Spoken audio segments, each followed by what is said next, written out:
এই যে মামনি কারেন্ট ছিল না আমাদের 3টে থেকে। চল, হ্যাঁ ধূপকাঠি সরিয়ে দেবো। 3টে থেকে আমরা কারেন্ট ছাড়া, এখন বাজে 4:30। আস্তে আস্তে জামা,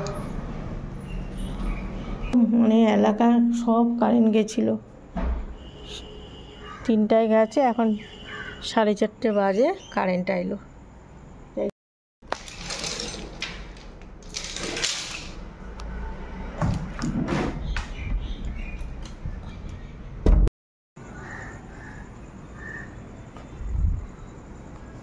যাই, অন্তত 2 ঘন্টা তো ঘুমাই। নমস্কার, কেমন আছো তোমরা? রীতা ডেলি রুটিন চ্যানেলে চলে এসেছে নতুন আরও একটা ব্লগ। আর আমি কিন্তু ব্লগটা শুরু করে দিয়েছি সেই ভোর 3:30 থেকে। আর এখন বাজে সকাল 7:30। একটু ঘুমিয়েছি সেই 2 ঘন্টার মতো। ভেবেছিলাম না 2 ঘন্টা না, আরও বেশি। তবে কি বলো তো, 4:30 শুয়েছি ঠিকই, ঘুমাতে ঘুমাতে 5:10-15 হয়ে গেছে। ঘুম আসছিল না। একবার ভাবি উঠে পড়ি বিছানা থেকে, আবার ভাবি না একটু অন্তত ঘুমাই। আর এই পাখাটা বাবা, যখন কারেন্ট গেছে কি প্রয়োজন ছিল।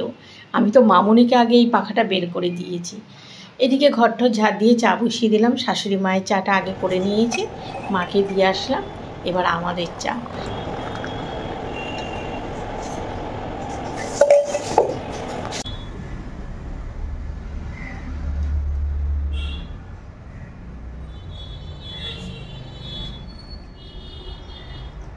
বোতলে ওই জলে হবে বাবা গো। কালকে রাতে কারেন্ট যাওয়ার পর এত মশার উপদ্রব। আমি তো ঘরে মশার কোনো ধূপকাঠি রাখি না। তারপর আমাদের ও দোকানের শাটার খুলে রাত্রেবেলায় এই মশার ধূপকাঠি এনে জ্বালিয়ে একটু শুয়েছে। আর আমি টিকতে পারি না। আর ওইদিকে বাবুকে ওই ঘরে একটা জ্বালিয়ে দিচ্ছি, এদিকে মামুনিও বসতে পারছে না, আর আমিও থাকতে পারছি না। তারপর তো কারেন্ট আসলো। আসার পরে ব্যাস আমি আর এই ঘরে এসে ঘুমাতে পারছি না, যেন আমার শরীরে মানে কী অবস্থা, মানে গা ফা গোলাচ্ছিল। তারপরে তো ঘুমালাম, কারণ আমি একদমই মানে এই মশার ওষুধের গন্ধ সহ্য করতে পারি না। তোমার কাছে যে ফর্দটা আছে আমার হোয়াটসঅ্যাপে পাঠিয়ে দেখবো। আর এই দোকান দুধ আর টোস্ট বিস্কুট এনে দেয়। চা খেয়ে কর্তামশাই দোকানে চলে গেছে, আর আমি আমার কাজে লেগে পড়লাম। এই সাইড বালিশটা ওয়ারটা বেশ মানে ওয়ার না, অনেকে কভারও বলো, সেটাকে ধুয়েছি বেশ কদিন ধরে। তা এখন এটাকে পরিয়ে নিই। কিছু কাজ থাকে যেমন ফিনিশিং করা হয় না। যেমন দেখো সাইডে যে সাইড বালিশটা পড়ে আছে, সেইটার কভার কিন্তু আমি বেশ কয়েকদিন আগে পরিয়েছি, কিন্তু তার মধ্যে ওই যে মুখের কাছে যে দড়িটা সেটা খুলে গেছে, ওটা আর বাঁধা হয়নি। তা একটা বড় দড়ি নিয়েই বসলাম, দুটোরই মানে দড়ি দিয়ে ঠিকঠাক করে গুছিয়ে নিলাম। এদিকে কর্তামশাই আবার দুধ বিস্কুট এনে ডাকছিল। সকালবেলা যখন বেরোচ্ছিল আমি ওকে বলে দিলাম দুধ আর বিস্কুট আনবে। সেগুলো এনে আমাকে ধরবাই লক্ষণের মতো দাঁড়িয়ে রয়েছে, কোথায় রাখবো। বলছি টেবিলে রাখো, না আমার হাতেই দেবে। তাই উঠে গিয়ে আবার ওগুলোকে সরিয়ে রেখে আসলাম। আর ওরও দোকান খোলা রয়েছে, তাড়াহুড়া করছে। এদিকে আমার না পাউরুটির কথাটা মনে নেই। মেয়েটা কদিন ধরেই বলছে যে একটু পাউরুটি খাবে, তা সেটার কথা ভুলেই গেছি। আর কি হয়েছে জানো, আমি না ওই রুমে মামনির ঘরের বিছানার চাদর আর বালিশের কভার ধুয়েছি। তার মধ্যে 3টে কভার থাকে, রয়েছে 2টো। তাহলে আরেকটা মনে হয় তাড়াহুড়া করে ছাদের থেকে জামা কাপড় এনেছি, তখন মনে হয় ওটা পড়ে গেছে। যাব একবার ছাদে রাউন্ড দিতে যাব, কারণ একটা কভার তাহলে ছাদেই আছে। আর এই চাদর টাদরগুলো বিছানায় ছিল। আমার তো চাদর লাগেই, একটু এসিটা কোনো রকম ছাড়লেই আমার একটা চাদর লাগে। আর এছাড়াও আমি না পাখা ছাড়লেও আমি না পায়ের দিকটা না ঢেকে না শুতে পারি না, তাই চাদর আমার বিছানার মধ্যে থাকেই। দরজা দিলাম, গিয়ে দেখি আগে ছাদে পেলে তো ভালো।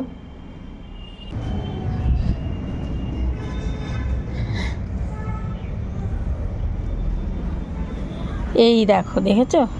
হায় রে, কি অবস্থা এটা। ওই তাড়াতাড়ি জামা কাপড় তুলতে আসি, আর এই যেটাকে এখন গিয়ে কেচে দেবো। বাবা রোদে সেই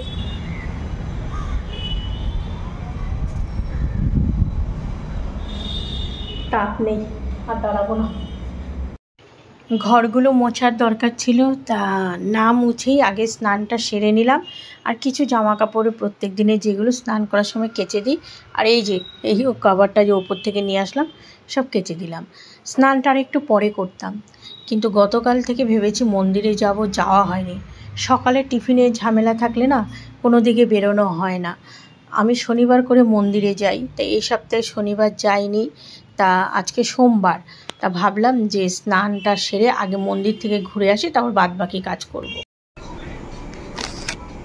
আগে মন্দির থেকে আসি, তারপরে যাব ঠাকুর ঘরে।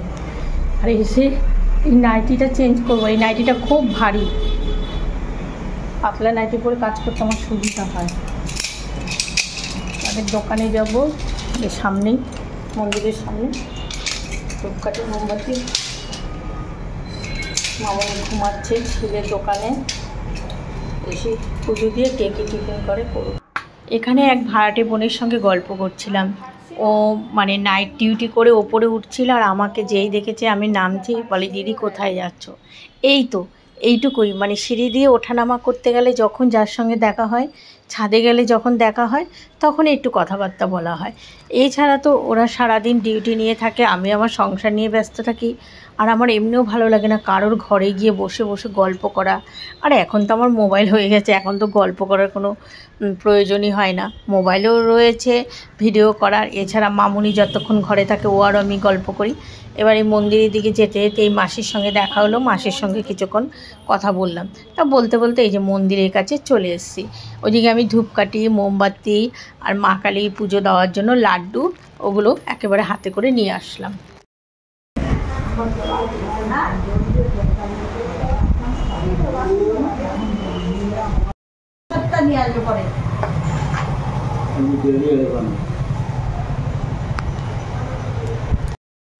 পুরোহিত মশাই সবে পুজোতে বসবে। আমি বললাম বেশ, আমার ঘরের পুজো আছে। বললো ঠিক আছে তুই যা। বললো শনিবার আসিস নি কেন? আমি বললাম এত মাথাটা যন্ত্রণা ছিল এই কারণে। চলো এবার একটু চেঞ্জ হয়ে বাবা, পাতলা নাইটি পরে নিই, তারপর ঠাকুর ঘরে ঢুকে তখন নিচের থেকে আসলাম, ঠাকুরের ফুলগুলো নিয়ে আসলে আবার নাইটিটা চেঞ্জ করে ঠাকুর ঘরে চলে আসলাম। আর আজকে মন্দিরে গেলাম কেন বলো তো? আমি শনিবারই যাই, কিন্তু এই শনিবার যাইনি। গতকালের ব্লগ যারা আমার দেখেছো তাদের আমি বলেছিলাম আমি একটা স্বপ্ন দেখেছি। এই স্বপ্নটা দেখে আমার না ভয় লাগছিল যে কুকুর আমাকে কামড়েছে। ইউটিউবে আবার ওটা নিয়ে সার্চ করতে গিয়ে দেখলাম, ওরে বাবা, যা বলছে তাতে যেন আরও আমার ভয়টা বেড়ে যাচ্ছে। তারপরে না ভাবলাম যে না, যতই ভয় পাই আজকে যাই মায়ের মন্দিরে। গতকাল যাওয়ার কথা ছিল, গতকাল না সকালে টিফিন করতে গিয়ে আর যেতে পারিনি। গাছে কটা বেলফুল ছিল, নিয়ে আসলাম ঘরের পুজো দেব বলে। একটা কথায় বলে না, বিশ্বাসে মিলায় বস্তু তর্কে বহুদূর। ভাবলাম যে ভগবানের কাছে গিয়ে সব নিবেদন করে আসি যে ঠাকুর, যত খারাপ হোক তুমি সব কিছু সমস্যার সমাধান করো, আমার সংসারের উপর যেন কোনো খারাপ আঁচ না আসে। তোমরা তো জানোই সামনে একটা আমাদের মেয়েটার এই অবস্থা, যেন কোনো খারাপ কিছু না ঘটে। মনের মধ্যে প্রত্যেক দিনই নানা রকম চিন্তা থাকে, তার মধ্যে আবার ওই রকম একটা স্বপ্ন, সেটা আবার ইউটিউবে দেখতে গিয়ে দেখলাম নানা রকম কথা, একদম খুবই টেনশনে ছিলাম। তারপর না আজকে আমি মন্দিরে গিয়ে পুজোটা দিয়ে এসে আমার যেন একটু মনটা শান্তি লাগছে, একটু ফ্রেশ লাগছে। নাহলে গতকাল সেই ওই চিন্তাই মাথার মধ্যে আসছিল, কি স্বপ্ন দেখলাম, কেন এরকম দেখলাম। পুজো দিয়ে সোজা চলে আসলাম কিচেনে। আমার মামুনি কিন্তু এখনও ঘুমাচ্ছে। আসলে গতকাল তো মানে কারেন্ট গেছে, তারপরে মানে আমরাই গরমে অস্থির হয়ে গেছি, আর ও তো ওই অবস্থায়, ওর তো খুব কষ্ট হয়েছে। তা ছেলে দোকানে, ছেলেকে ছাতু গুলিয়ে দিলাম। আর মেয়েটা পাউরুটি খেতে চেয়েছে, পাউরুটি এনে রাখা হয়েছে। আর শাশুড়ি মা আজকে নিয়ে এসেছে বাজার থেকে রুই মাছ। মাছ না সেরকম সুবিধার পায় না এখন, গরম যা। এদিকে মেয়েটার জন্য দুধও ফুটিয়ে রাখলাম, যে উঠে দুধ খাবে আর রুটিটা বলেছে ও বাটার দিয়ে খাবে। ছেলে ছাতু খেলো, আমাদের ওই চিড়ে আর দই খেলো, আর কারোর জন্য কিছু টিফিন আর করতে হলো না।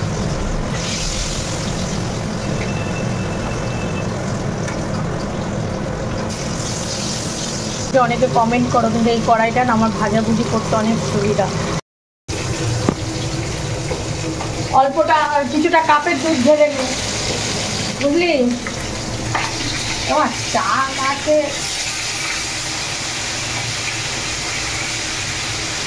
একটু দুধ হরলিক্স দিয়ে খা না, এখন চা খাবে। দেখো মেয়ের কথা শোনো, দুধ ফুটিয়ে রেখেছে এত শখ করে যে ও খাবে, এখন এসে বলছো মামুনি একটু এলাচি দিয়ে দুধ চা করি, তোমার জন্য করি। আমলে না রে মা, আমি দুধ চা ভালো খাই, কিন্তু আমি এখন খাবোই না। আমলাম দেখ তাহলে তুই এক কাজ কর, একটুখানি দুধ দিয়ে চা করে খা আর দুধটা রেখে দে। আর এইদিকে দেখো যে টাইলসগুলো দাঁড় করানো ছিল আমি সরিয়ে দিয়েছি। আর সেদিন চিমনি পরিষ্কার করতে এসে এইখানে সব তেল টেল ফেলে রেখে গেছে, দেখতে পাইনি। আর এখানে তো আমি ওকে বলছি, জোর করে বলতেও পারছি না যে তুই কেন দুধ চা খাবি, তোর এখন খাওয়া উচিত না। কিন্তু দেখো কী করে বলি বলো তো, তারপর বলবে আমি এটা খেতে চেয়েছি, শাশুড়ি দেখো খেতে দিচ্ছে না। হ্যাঁ, কিন্তু ওর মা হলে একটা ধমক দিয়ে যে এই তোর খেতে হবে না। কিন্তু আমি এখানে আর কিছু বললাম না, আমি বলছি না ও আবার কষ্ট পাবে। তা কদিন ধরেই দেখছি দুধ চা খাওয়ার খুব ঝোঁক উঠেছে। বকা দিয়ে দিয়ে তো সারাদিনে একবার খাওয়াই, তা একবার ভাবছি যে এই বকা দিয়ে বলি যে সকালবেলা এখন নেই, দেখতে দেখতে দুপুর হতে যায়, তুই দুধ চা খাস না। তাও একটুখানি চা ও দুধ চা খুঁড়েছে, তারপরে খেয়েছে। আর ইচ্ছে করেছে, কি করবে, এই সময় যত অদ্ভুত ইচ্ছে তো হয়, কিছু করারও নেই। পাউরুটি দিয়ে খাওয়ার শখ ছিল, এমন বাসি রুটি হয়ে করে দিয়েছে, তারপরে ফেলে দিয়েছে। তাই ঠিক আছে, এখন এই যে এই খাবার খাচ্ছে, তারপরে দুপুরে খাওয়া নিয়ে মাছের লেজে ঝোলে দিয়ে দেবো। হ্যাঁ ঠিক আছে, ও বেরো না মা, আমি রুটি খাই না, পাউরুটি আমি খাই না। না বাবা তুই খা, আজকে যদি অর্থাৎ করে না একেবারে। আর এই দিক দিয়ে আমি পেছনে বকবক করছি, আজকে যদি তুই বলিস না মামুনি আমার শরীর খারাপ লাগছে, অত করতে থাকিস, দেখবি ক্ষণে দুধ চা পাউরুটি মানে দুধ।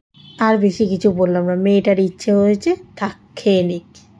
সুতির ওড়নাটা বলি পরে নে, হলুদ যে সুতির ওড়নাটা দিয়েছে ওটা বক্সে ঢুকিয়ে রেখেছে, এরকম একটা টেরিকট এগুলো গরম লাগে বেশি, রাখ ওখানে রাখ, রেখে ধুতে হবে না, তুই নিয়ে যা। আর গরম গরম রুটির মধ্যে বাটারটা দে, না শখের জিনিস।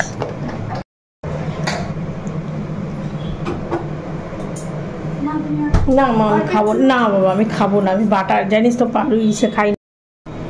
যা ঘরে গিয়ে খাগি, গরম এই ঘরে যা, আবার ওষুধ খেয়ে নিস, ওই ওষুধের কৌটোটা নিয়ে যা। হলুদ দিলে এখন খাবি দুধ, থাক পরে খাস, বাটার তো বাটারটা হয়ে গেলে দুধটা থাক কাপে। হ্যাঁ ও টিফিন নিয়ে গেল, আমি কিছুটা মাছ বাছা করে আগে ওকে এখানটা ছেড়ে দিয়েছি। কিচেনে দুজনে ঢুকলে না অসুবিধা হয়, এমনি ওর একটু নড়তে চড়তে অসুবিধা হয়।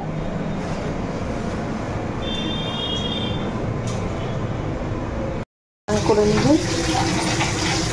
দিয়ে মাছ ভাজা বসাতে আমি আবার এই পাথরগুলো সাইডে থাকে না, এখন না কলের জলটা গরম, দেখো গরম জলে একটু সার দিয়ে ডলা দিয়েছে, কি সুন্দর টাইলসগুলো পরিষ্কার হয়ে যাচ্ছে। এই জন্য একটা গরম রান্না করছি, এই কাজগুলো করে নিচ্ছি, পরে আমি কিছু করবে না, এই সাইডে আমি দিয়ে দিই। আজকে সকালের টিফিনটা খেয়ে মামনি খুব খুশি হয়েছে। কি বলো তো, একটু দুধ চা, তারপরে আবার পাউরুটি বাটার দিয়ে। এবার দেখবে প্রেগনেন্সিতে যে খুব ভালো খাবারই যে মুখে টেস্ট লাগবে এ কোনো কথা নেই, হয়তো খুব সাধারণ খাবারও খুব মুখে টেস্ট লাগে। বারবার বলছো মামুনি আমি খেয়েছি আমার ভালো লাগছে, আর ঠিক আছে ভালো লেগেছে ভালো। এইবার বসে গেছে শরীরটা, তাতেই বুঝতে পারলাম যে সত্যিই ভালো লাগছে। বসে গেছে গাছ নিয়ে, মাটি খোঁচানো শুরু করে দিয়েছে। তা আমাকে আবার ডাকছো মামুনি এই মাটিটা কি দিয়ে তুলবো। আমি আবার কিচেনে যে নাইফটা ছিল সেটা দিলাম, তা আমার সঙ্গে কথা বলছিল। আমি শোন, আমার সঙ্গে কথা বলতে হবে না, আমি রান্না করি, আমার দেরি হয়ে যাচ্ছে, তোকে ক্যামেরা অন করে দিয়ে যাই, তুই একটু ভিউয়ার্সদের সঙ্গে কথা বল। আর ও যে সত্যি সত্যি কথা বলবে আমি বুঝতে পারিনি। দেখো না, তোমাদের সঙ্গে ঠিক কথা বলেছে। আমি এখন বসে পড়েছি গাছ লাগাতে। এই যে এটা হচ্ছে টাইম ফুল গাছ। এই গাছটা এর মধ্যে ছিল, তো এটা ওই জায়গাটার স্পেসটা ছোট হয়ে যাচ্ছে বলে আমি এইটা নিয়েছি। এটা হচ্ছে আমাদের মানে রিসেপশনের সময় ওই বাড়ি থেকে রসগোল্লা এসেছিলো, তো মামুনি এটা রেখে দিয়েছিল। তো এটার মধ্যে আমি গাছটা বসিয়েছি। তো আরেকটা হচ্ছে ভাড়ের মধ্যে ঠাম্মাই এটার মধ্যে হচ্ছে তুলসী গাছ রেখেছিল লোকনাথের সময়, তো এটা এখানে রাখা ছিল। তো এই মাটিটা নিয়ে আমি এখানে এর মধ্যে দিয়ে দেবো, দিয়ে তারপরে গাছটাকে তারপর এখানে। আর কিছু বলবো না? তোমরা আমার মেয়ের কথা শুনে কে কে হাসছো বলো? কথাটুকু বলে আমাকে আবার আমি রান্নাঘরে, ও মামুনি আর কিছু বলবো? আমি তোর আর কিছু বলতে হবে না, তুই রাখ। কি বলবো, যখন আবার ভিডিও করা শিখে যাবে দেখবে, আর খুব সুন্দর রিলস বানাতে পারে। কেটেছি মাছের জন্য।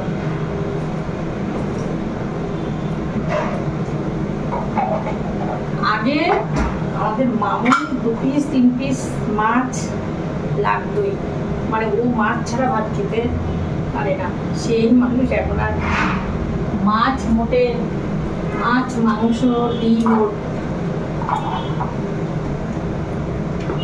অনেকেরই প্রেগনেন্সির ক্ষেত্রে কোনো সিমটম থাকে না, মাথা ঘোরানো, বমিটিং ভাব কিছুই থাকে না। আবার অনেকের 3 মাস পর্যন্ত থাকে, অনেকের তার থেকে বেশি পর্যন্ত থাকে। যেমন আমাদের মামুনি, ওর মাঝে মধ্যেই কিন্তু এখনও সেই প্রথম অবস্থার মতো মাথা ঘোরানো, বমিটিং ভাব আসে। আর মাছ মাংস ডিম এগুলো আমিও কিন্তু আমার ছেলে আমি যখন প্রেগনেন্ট ছিলাম একদমই এগুলো খেতে পারতাম না। ও কি একটু পকোড়া বা এই টাইপের করলে খায়, মাংস যদি নর্মালভাবে রান্না করা হয় ও একদমই খেতে পারে না। আর মাছ বললাম না, খুব ভালো খেত। আজকে আমি শখ করে ও লেজা ভালো খায় বলে রান্না করলাম, কিন্তু সেই জন্মদিনের দিনও ভেজে দিয়েছিলাম লেজা। এখন মানে মাছের লেজটা যে এখন বলে মামুনি ওটা দেখলে আমার কেমন লাগে, আমি খাবো না। আজকে রান্না করলাম, লাস্টে ওকে 1 পিস মাছ গাদা যে বলে সেই মাছটা তুলে ওকে দিয়েছি। তাও অনেক মানে ইচ্ছে নেই, খালি বলবে ডাল আলু সেদ্ধ। আমি বললাম দেখ রোজ রোজ তো আলু সেদ্ধ ডাল খাওয়া ভালো না, মানে ডালটা প্রোটিন কিন্তু আলুটা তো। এখন মাছের ঝোল আলু দিয়ে পাতলা করেই করলাম, করলা কেটে নুন মাখিয়ে রেখেছি। আর এইদিকে এই যে ডাল বসিয়ে দিয়েছি। কি হয়েছে? মাছ রান্না করেছি পরে, এখন না, মাছ রান্না হচ্ছে। যাও এখন, তোমাকে দেখে এই যে মিঠু এখানে বসে আছে, এই যে ভয়ে ওই কোনায়। যা মিঙ্কু যা, এখন বাইরে বস, ওই গেটের সামনে গিয়ে বসো। হ্যাঁ এখানে বসো, সিট ডাউন। হ্যাঁ চুপ করে বসে থাকো, মাছ হোক। ওই যে আরেকজন ভয়ে একেবারে ওই মাথায় গিয়ে দাঁড়িয়ে আছে। এই দুটোকে নিয়ে হয়েছে একটা সমস্যা। এই মাছের ঝোলটা বেশি মশলা দিলাম না, হালকা করে লেবু দিয়ে কাগজে যা স্নানটা করে নে। স্নান করবি না এখন? পাতাটা কি বাটবো? কি বাটা? ওই যে ওই পাতা। যাই রান্না করি না কেন কিচেনে এসে ঘুরে একটু কালারটা দেখবে, ইচ্ছে হলে আবার কোনো সময় বাটি করে একটু খাবে। তা মাছের ঝোলটা পাতলা দেখে খুব খুশি, যে ঝোলটা নাকি আমার ছেলে খুব একটা পছন্দ না, টেলটেলে হয়েছে, কিন্তু তাও ছেলে খেয়েছে। আর এখানে ফলগুলো কেটে নিচ্ছি, নাহলে খেয়ে গিয়ে চুপ করে শুয়ে পড়বে আর বলবে কি বিকেলে খাবো ফল, কিন্তু বিকেলে খেলে আবার অসুবিধা হয়ে যায়, খাবারের শেষে বসে খেয়ে নে। তাই এগুলো আবার একটু গরজ করে কেটে দিই, নাহলে তো এখন তো মানে প্রথম অবস্থা থেকে এই ফল খাওয়া নিয়ে ভীষণ বিরক্তি করে। কিন্তু একটু তো দেখো শরীরে তো ফল দরকার, মানে যেগুলো ভিটামিন জিনিস সেগুলি ওকে খাওয়াতে খুব নাজেহাল হতে হয়। এই খাওয়া হলো, মামুনি আর ছেলে আগে খেলো, তারপর আমরা বসলাম, আর শ্বশুর শাশুড়ি মা খেয়ে শুয়ে পড়েছে। আর কালকে রাত্রে যে মানে ভোর রাত্রে যে কারেন্ট গেছে, এখন ওই সকালবেলা শুনতে পেলাম যে কি হয়েছে, যে পুরো আমাদের এরিয়ায় কারেন্টটা চলে গেছিলো। সে আমাদের এখানে বাইপাসের এখানে অজয়নগরে নাকি ট্রান্সফরমার নাকি আগুন লেগে গেছিলো, লাস্টে নাকি ফায়ার ব্রিগেড এসে আগুন নিভিয়েছে, যার জন্য আমাদের এখানে কারেন্ট তো সচরাচর যায়ই না। একটু রেস্ট নিই। আর মা মনে হয় এখন ফোন করবে না, মা আজকে দোকান খোলেনি, মা গেছে মেজো মাসির বাড়ি, ভাইয়ের ছেলের গাড়ি করে গেছে। মাসি চোখ অপারেশন, ওখানে ডাক্তার বলেছে করাতে। এখন এখানে আবার ডাক্তার এনে দেখানো হবে কী কারণে। মেসো মাসি সব ভাইয়ের ছেলের গাড়ি করেই আসবে, মাসির শরীরটা ভালো না, বাস গাড়িতে চলে আসতে পারবে না, এই জন্য গেছে, মা নিয়ে আসবে। মাসি এখানে কদিন থেকে, এখানে মাসি আছে, মানে আমার অন্য ছোটো মাসি আছে, মামারা আছে, মা আছে, সবাই মিলে যাই হোক একটু ডাক্তারের করে তারপর চল এবার আমি একটু রেস্ট নিই। সেই রাত্রেবেলা আগে না যখন বাড়িতে মানে রাত্রেবেলা বেশি করতাম, মা বলতো আরে ঘুমিয়ে পড়, তোদের জন্য আমি ঘুমাতে পারি না, আমার তো সকালে উঠতে হবে, সংসারে কাজ তো করতে হবে। তখন বুঝতে পারতাম না যে দূর আমরা যত রাত খুশি ঘুমাই না, সকালে দেরি করে উঠবো। কিন্তু এখন বুঝতে পারি সংসার করতে এসে যে যত রাত্রেই ঘুমাও, যত সমস্যার মধ্যেই ঘুমাও, আমাদের গৃহিণীদের কিন্তু ফার্স্ট সকালে উঠতেই হবে। হয়তো 1 ঘন্টা লেট হতে পারে, কিন্তু দেরি করে উঠলে হয় না। আমার এখন চোখ জ্বালা করছে জানো। আর আমার ঘুম, আমার চোখে মানে আমি বললাম তোমাদের চোখ জ্বালা করছে, দূর ঘুম আসছে না। তা কর্তামশাই দোকানের এইদিকে, এই যে আমাদের গাড়ি নিয়ে ড্রাইভার ভাই দাদা চলে এসছে, আমি এসে একটু দোকানে ওর সঙ্গে বসে এই টাইমটায় একটু গল্প করতে থাকি। ও বসা থাকে, আমিও বসে থাকি, কিন্তু ও উঠে রেডি হতে ওপরে চলে এসছে। আমি একটু বসলাম, তারপরে বাবু যেই দোকানে আসলো আমি আবার উপরে চলে আসলাম। এইদিকে মামুনি দেখো, এই যে মামুনির একটা বান্ধবী বা মামুনিকে এই যে মেশো থেকে অর্ডার করে এই চুড়িদারটা দিয়েছে, এত সুন্দর কালারটা। বলছো মামুনি কেমন লাগবে? আমি যে খুব ভালো লাগবে কালারটা, আর এখন পরবে না, বললো যে মামুনি রেখে দেবো, ওর বার্থডে উপলক্ষে ওর বন্ধুটা দিয়েছে। তা কালারটা এত মিষ্টি, আমি বলছি দেখ কালারটা খুব মিষ্টি, রেখে দে এগুলো এখন ঠিকঠাক করে। আর বেশি সব থেকে সুন্দর হচ্ছে ওড়নাটার কাজটা দেখে এত ভালো লাগলো। এখন নতুন যা কিছু আমি সব রেখে দিবি, এখন কিন্তু আর কিছু পরবি না। আর যদিও ইনকেস কিছু পরে আমি আগে গায়ে পরে নিয়ে তারপরে ওকে পরাই, তা সেটাই একটু দেখাচ্ছিল। আমার কিন্তু কালারটা খুব ভালো লেগেছে। হাসির কথা। পাউরুটিটার দিকে এখন আবারও অর্ধেক পাউরুটি রেখে দিয়েছিলাম। এটা সুন্দর রেখে দে, এখন আর নতুন কিছু পরবে না, এখন আর নতুন পরা। তারপরে আজকে নাইটি হাউস কোটের বেল্টটা ছিঁড়ে গেছে, সেটাও আমি আমাদের মধ্যে সেলাইও করতে নেই, সেলাই ঠেলাই এখন ওই তো মানে সেলাই করতে নেই, করতে নেই, যা এখন আবার পাউরুটি খাওয়ার ইচ্ছে হয়েছে, আবার পাউরুটি খাক। হাত পা ধুয়ে সন্ধ্যা পুজো দেবো। এখন বলছে মামুনি একটু খিদে পেয়েছে, পাউরুটিটা আজকে ভালো খেয়েছে। যে জিনিসটা ভালো খায়, মাছের লেজা, মাঝে এত ভালো খেত, আজকে লেজা আমি ওর জন্য গরজ করে শাশুড়ি মাকে বলে দিই যে ওর জন্য লেজা আনবে, এখন একদম পাতে নেয় না, মাছ তো খেতে চায় না, তাও ভালো খেত।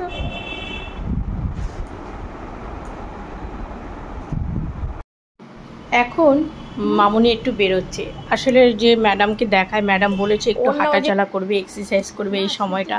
তা আমি তো আর নিয়ে কোথাও বেরোতে পারি না, বাবু ওর বাড়ির সামনে দিয়ে আসবে, সেখানে ওর মা আছে, দিদিমা আছে, নিয়ে একটু ওদের বাড়ির উঠোন আছে, বাড়ির সামনে রাস্তা আছে, যেহেতু ওরা গ্রাউন্ড ফ্লোরে থাকে, তা সেখানে গিয়ে একটু হাঁটাচলা করবে। তা আমাকে বলে যেতে, আমার দেখো মোবাইলে কাজ থাকে, ঘরের আরও কাজকর্ম টুকিটাকি থাকে, ও যখন থাকে না সেই সময় এগুলো আমি একটু সেরে নিই। আর মাথায় একটা পেরেক দিয়ে নিল, এখন ও বেরোচ্ছে আর আমি আমার মোবাইল নিয়ে বসছি। আজকে ব্লগটা শেষ করছি, দেখা হবে আগামীকাল নতুন ব্লগে, টাটা।